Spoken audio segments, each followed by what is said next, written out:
We are looking at how to pronounce these words and more confusing country names and vocabulary, nationalities, citizenships too many people mispronounce, so stay tuned.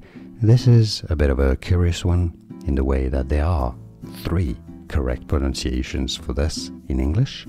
Probably the most common is as Chilean, with an emphasis on the first syllable, although some dictionaries do list the pronunciation Chilean as a correct US American English pronunciation. So we already have 2, Chilean and Chilean.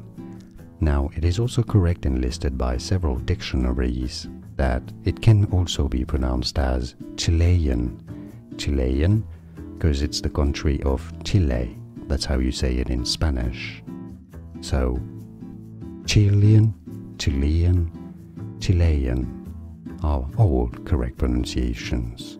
And now you know. Like this video if you found it useful, appreciate your support, and thanks for watching. See you there, more videos for you.